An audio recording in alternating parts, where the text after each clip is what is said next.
அலுவலகம் திறப்பு விழா. கோவை பூ மார்க்கெட் தெப்பக்குளம் பகுதியில் திமுக 70வது வட்டக்கழக பொறுப்பாளர் ப. மோகன் அலுவலகம் திறப்பு விழா தெப்பக்குளம் பகுதி பொறுப்பாளர் ஆ. கண்ணன் தலைமையில் வெகு விமரிசையாக நடைபெற்றது.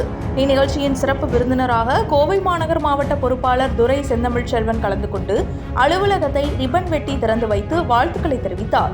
முன்னதாக இந்நிகழ்ச்சியில் கலந்து கொண்ட மாநகர் மாவட்ட செயலாளர் துரை செந்தமிழ் செல்வன் அவர்களுக்கு கழகத்தினர் மற்றும் அப்பகுதி பொதுமக்கள் மேளதாளங்கள் முழங்க மாலை அணிவித்து தங்களது அன்பை வெளிப்படுத்தி உற்சாக வரவேற்பு அளித்தனர்.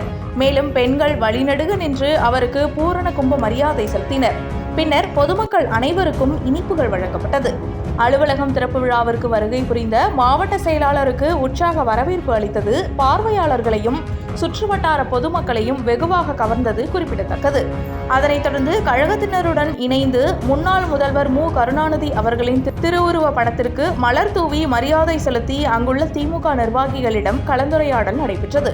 இந்நிகழ்ச்சியில் திமுக மாநகர் மாவட்ட துணை செயலாளர் கோட்டை அப்பாஸ், முன்னாள் மாவட்ட துணை செயலாளர் பி. கிருஷ்ணமூர்த்தி, மாநில பொதுக்குழு உறுப்பினர் ச. கார்த்திகேயன், கனகராஜ், 70வது வட்ட கழக பொறுப்பாளர் ரா. ராஜேஸ்வரி, 70வது வட்ட கழக பொறுப்பாளர் சீனிவாசன், சந்தோஷ்குமார், மகளிரணி கவிதா, வட்ட கழக நிர்வாகிகள், இளைஞரணி நிர்வாகிகள் மற்றும் கழக உறுப்பினர்கள், பொதுமக்கள் உட்பட ஏராளமானோர் கலந்து கொண்டு நிகழ்ச்சியினை சிறப்பித்தனர்.